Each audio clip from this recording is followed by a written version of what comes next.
Comment peut-on être mieux vu sur les réseaux sociaux quand on est thérapeute? Je poste quotidiennement, mais je n'ai pas de followers. C'est ce que nous dit Géraldine sur le groupe Facebook. Moi, c'est Jessica, je suis experte en marketing digital dans le domaine du bien-être depuis 6 ans maintenant et cofondatrice de Novalis Formation, organisme de formation en ligne pour les thérapeutes qui veulent apprendre comment se faire connaître avec le numérique.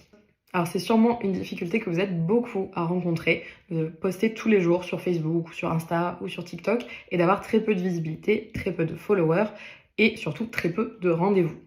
Alors on peut blâmer l'algorithme et se dire que vous n'êtes pas mis en avant, tout simplement à cause de cet algorithme qui ne favorise pas le type de contenu que vous faites, etc. Ça peut être en partie vrai, l'algorithme peut limiter la portée de vos contenus, mais si ça ne fonctionne pas du tout, c'est qu'il faut faire évoluer le contenu que vous postez actuellement et que ça ne parle pas à votre cible. Donc les erreurs les plus courantes, ça va être de vouloir s'adresser à tout le monde et du coup vous faites des vidéos très généralistes et quand les personnes regardent ça, elles n'ont pas l'impression que c'est d'eux qu'on parle. Du coup ça les intéresse pas vraiment.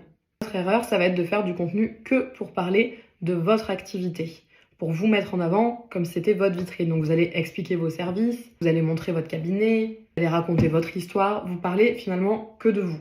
Alors que votre contenu, il doit venir aider votre public cible.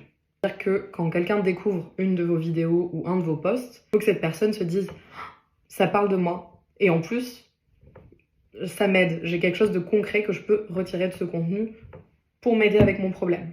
Une autre erreur courante, ça va être de mal utiliser les réseaux sociaux. Par exemple, vous ne faites pas du tout de vidéos. Alors je suis vraiment navrée et j'aimerais aussi que ce soit différent, mais en 2025, le format à privilégier, c'est vraiment la vidéo avec des sous-titres et de préférence pas trop longue, moins d'1 minute. D'autres questions sur les réseaux sociaux, n'hésitez pas, ça se passe en commentaire.